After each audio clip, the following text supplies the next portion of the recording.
Standard format of thesis and dissertation in the School of Graduate Studies, University of Port Harcourt.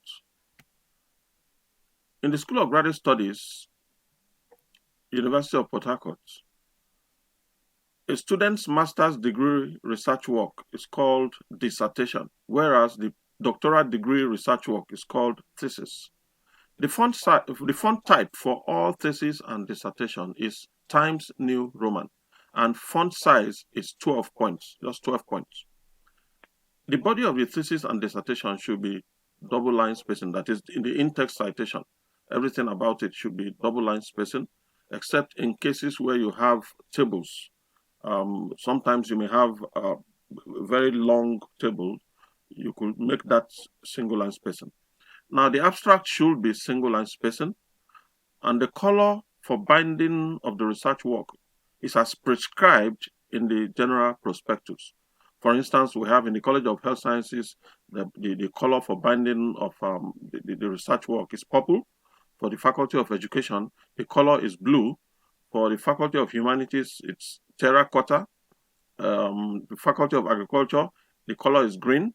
The Faculty of Social Sciences, the color is black. The Faculty of Science, the color is green. Sorry, the color is gold. Whereas Faculty of Engineering, the color is orange, and in the Faculty of Management Science, it is beige color. The preliminary pages, these are the pages that come before chapter 1, include the following. We have the cover pages, or the cover page. We have the title page, the declaration, certification, dedication, and acknowledgement. Acknowledgement should not be more than 1 page, and you should always start with your supervisor. When acknowledging, this is not where you begin to thank people outside the academic environment as if it's a show off. It's an academic exercise, and your supervisor is the first person you should acknowledge before acknowledging others. At least finish up with those in the academic environment. Then the abstract should be single line spacing, and the maximum number of words allowable for PhD thesis is 300 words, single line spacing, and in block form. There should be no paragraphing. For the master's dissertation, it should be 250 words, maximum, shouldn't be more than that. Use the word count to confirm this, and you should not italicize abstracts. The table of contents should not bear the lines or dashes. You know, sometimes you have like you have the cover page. Some persons, you have cover page this way, then some persons will put dotted lines up to this point to where you have the page. We do not want that. Use the tab button on your keyboard to move to the page and then indicate the page as applicable. Then list of tables where applicable, list out your tables. You list the list of figures should be as applicable again. For some theses do not have figures. For those that have figures, you should list them out after list of tables. Then you should have list of plates. The plates are pictures, photographs that you may have taken or you used in the course of your work. Then list of abbreviations and symbols where applicable, especially in the sciences. This is more applicable. Then chapter 1, the main work. Chapter 1. Now for this, you should follow it the way you are seeing it here. Chapter 1 should come at the beginning of the page, which is page 1 here now. And then the introduction should come below chapter 1, just as you can see in all caps. The first section is section 1.1, which is background to the study, not of the study, background to the study. Here you give us an overview, using the funnel format, a general overview, and you narrow it down to your statement of the problem, which you have in section 1.2. After that, you have the aim and objectives. In the University of Port Harcourt, we use aim and objectives, not general objectives, not general purpose, rather aim, and one word, aim, not aims. So aim and objectives of the study. This is the general objective actually, whereas the objectives here are the specific objectives. You could have between 4, 5, 6, depending on what you agree with your supervisor. Then section 1.4 is research questions. and then research hypothesis. Not all works must have hypothesis. Again, it depends on what you have agreed with your supervisor. Some works may not necessarily have hypothesis, but if it is required, it should be after the research question, you should have that. Then you have section 1.5 is the significance of the study. Significance of the study are benefits derivable from this study. Who are those persons that will benefit from the outcome, from the findings of your study at the end of the day? Then section 1.6 is biography of the author of the works being studied, if this is applicable. This is most likely applicable to those in the humanities anyway. Then section 1.7 is the scope of the study or delimitation. These two mean the same thing. There's this tendency for students to confuse delimitation with limitation, which is going to be found in chapter 5. Delimitation is the boundary which actually denotes the scope of the study, the boundary within which your area, your work covers. So delimitation or scope of the study, you can use either of both. Many students tend to put here limitation. Please, we do not use limitations here. Limitation is found in chapter 5 by our format. So scope of the study or limitation could be used here. So in chapter 1, these are the basic subsections or subheadings we expect to see. Chapter 2, this is your literature review. Again, chapter 2, as you have seen it here, chapter 2 should be all caps, capitalized. Literature review should come directly underneath. And then you have section 2.1, which is your theoretical and conceptual framework as is applicable, the theories and then the concepts side by side. It could be the theoretical framework first, then maybe that may now be section 2.1.1, and then conceptual framework will be 2.1.2. Then section 2.2 will be empirical review. Here you look at works of previous researchers who have done something similar to what you are doing. You identify the aim of their work, the methods they use, and the findings born out of those work, and then the relevance of this to your present study. In this process, you identify gaps in the literature. Section 2.3 should be for periodization of existing literature and stroke stylistic development or genres. Well, again, this is applicable to some faculties and not to some faculties, especially those in the humanities again. Then chapter 3 is methodology or materials and methods. You are not expected to use both at the same time. In some faculties, what they use is methodology. In some faculties, what they use is materials and methods, especially those in the engineering. They use materials and methods. Those in the sciences, education, applied sciences use methodology. Again, this depends on what obtains in your faculty. So chapter 3 should come up here. Methodology should come below the header. Chapter 3, methodology or materials and methods. Please do not use both together. Then we have 9 subsections here. Section 3.1 is the research design. So the design of your work, cross-sectional, descriptive, you need to specify that here. And then the study area needs to be specified afterwards. And then the population of the study, where it's applicable, you need to have a target population from where you draw your sample. So you mentioned that here. Specify what your population is. Provide all the necessary data. Then 3.4 will be your sample, and then the sampling techniques that you applied in selecting your sample. After that, you specify the nature of the data or the sources of the data. Is it primary data? Is it secondary data? You need to specify how and what you did. Then the methods of data collection stroke instrumentation. If you use whatever protocols, key informant interview, did you use focus group discussion? Did you administer questionnaires? Did you use interviews? This is where you mention that and explain vividly how you collected your data, how you use your instruments, your questionnaire or protocol, and how you identified your subjects which you use in the work. Then the next section is subsection is the validity and reliability. Validity could be both phase validation and content validation, and then reliability of the instrument to check for the consistency of the work, both internal or either internal and external consistency. So sometimes some persons use split half, and sometimes some persons use test retest. So this is where you mention all of that. And then the methods of data analysis. You tell us the type of statistical tools you use in analyzing your data. This is where it's going to be mentioned. Did you use whatever software you use? We mentioned that here. And from the software, statistical software you used, you also let us know the statistical tools that you used. For instance, frequencies, percentages, mean, standard deviation, t-test, z-test, one-way analysis of variance, two-way analysis of variance, regression, correlation. This is where you mention all of that. And then lastly, on this section, we need you to let us know the state of the ethical approval you got, because you're supposed to get ethical clearance before you proceed to the field. So you need to mention that here, and possibly also attach your certificate, because the ethics committee is normally supposed to give you a certificate clearing you to go to the field. This is normally done before you go to the field.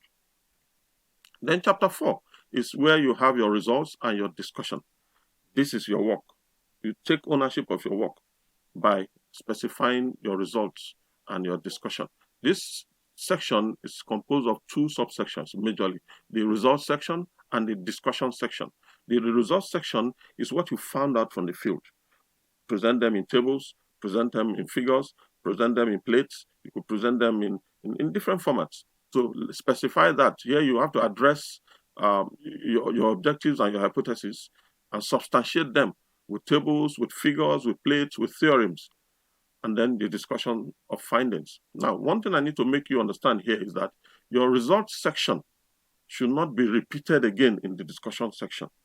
Many times, students tend to provide statistics in the results section and still go ahead to begin to provide the same statistics in the discussion section. The discussion section is where you tell us the implications of your findings, what others have done before, how it corroborates what you have found. This is where you tell us about that. This is where you tell us whether the current finding supports or a previous finding. This is your current finding is supporting a previous one or otherwise. This is where you state that. In the results section, which precedes the discussion section, you tell us what you found. For instance, somebody finds that 60% of the respondents that he administered questionnaires to were males, while 40% were female. It generally infers here that majority of the respondents were male. This and it ends there. This is not the section where you begin to tell us, oh, somebody in a previous study, somebody found that 60% or 70% or majority of the respondents were also male. This is not where we want to know that. Where we need that to be mentioned is the discussion of findings section. You tell us the inference, give us your inferences, and tell us how what you have found implies what some other persons had found before now. Then the last section is the summary, conclusions, and recommendations in this format, please. Chapter 5, the header will come in first.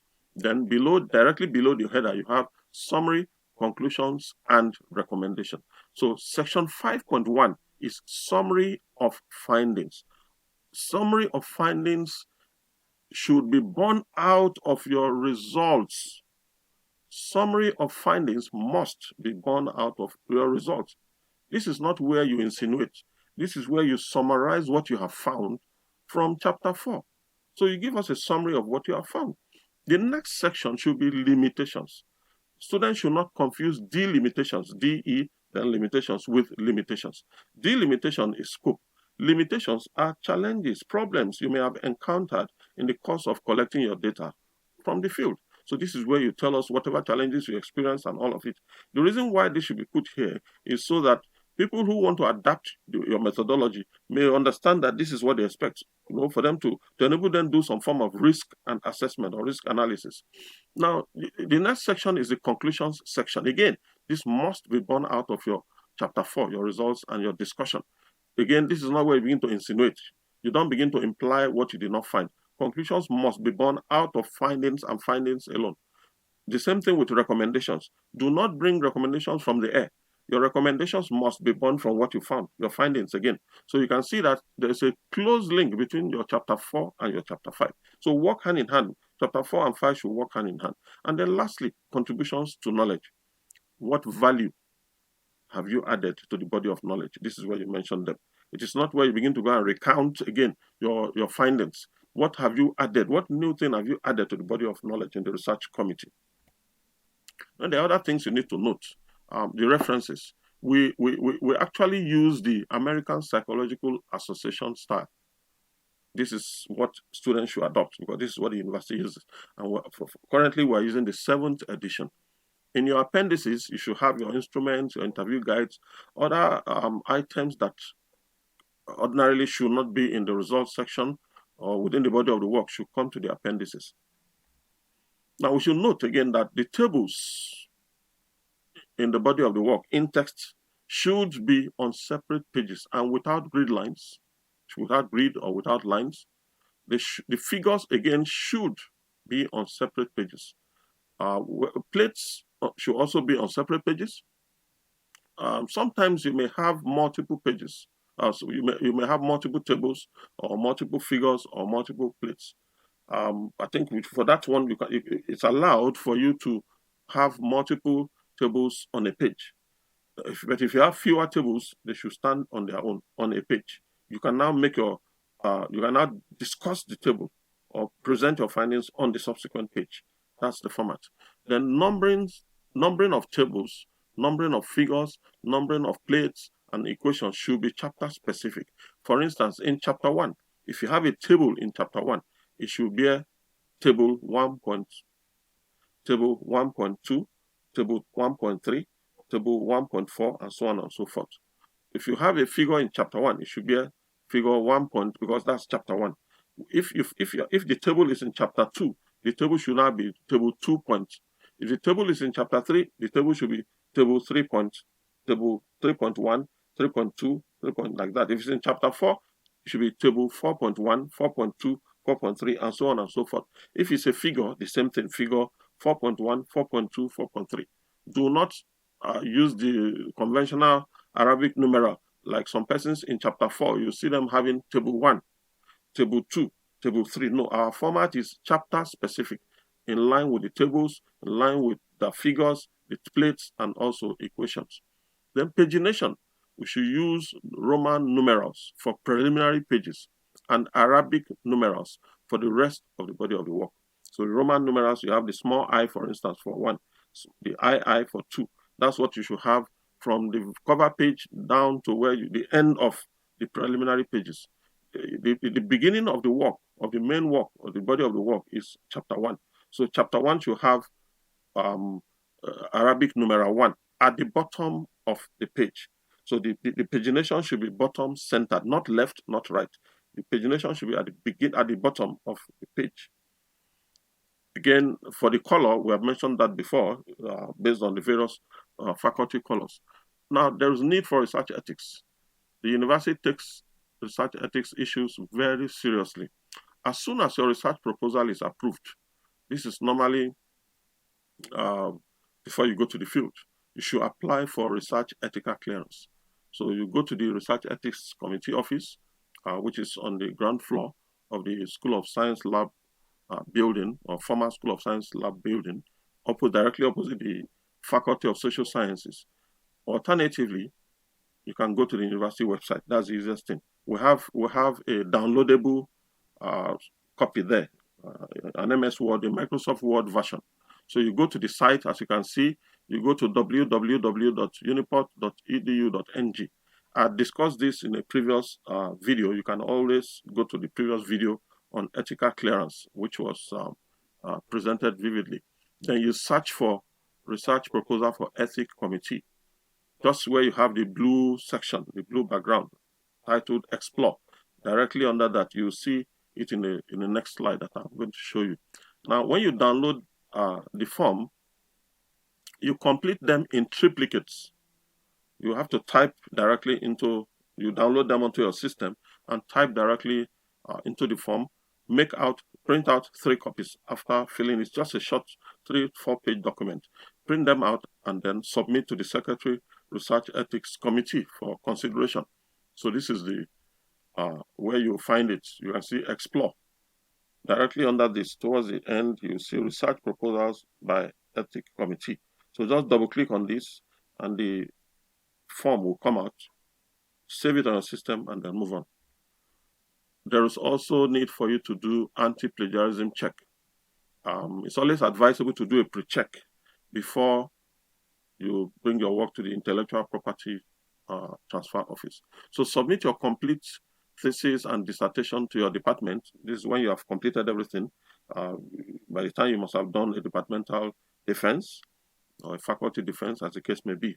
For the master's dissertation, you do a departmental. And for the PhD, you do a faculty defense before you bring it to the graduate school. So you submit your complete thesis or dissertation as applicable to your department, that is the head of department, through your supervisor anyway. The head of department will send it to the office of the associate dean in the School of Graduate Studies. It will then be sent to the Intellectual Property and Technology Transfer Office, where it is checked for originality. The expected similarity index should not be more than 20% for master's dissertation and then 15% for the PhD dissertation. All theses and dissertations must pass through anti-plagiarism check. Please, we should be very careful when doing a pre-check in public business centers because there are many quick fix business enterprises out there that may get you into trouble. So you don't want to get into trouble. So identify reliable hands to do this for you. Or better still, you could pool resources together and get student versions of the software, Turnitin, Grammarly, PlagueScan, and so on and so forth to help you. It's affordable. For PhD students, there are 3 levels you need to go through, which is very compulsory. At the departmental level, you go through a seminar, where you present your thesis before the board of the Graduate Studies Committee, after which you now do the same thing at the faculty level before it comes to graduate school. And before this is done, you must have done your plagiarism check. You must have, remember, the ethical clearance must have been gotten before you actually proceeded to the field. After getting to the field, you come back from the field, you write out your results section, chapter 5, and the complete work is done. You now present it to the department. After the department receives, they schedule you for a seminar. If you defend it before them, it is now moved to the faculty graduate studies committee. You also do a similar defense there before it finally moves to the graduate school for plagiarism check. It is when you are cleared at that level for plagiarism check, after the check, that you can now face the graduate school seminar before you now do your final defense. Now, this is the prospectus. You should read this. The first 20 pages are very essential. Most of these things I've just mentioned can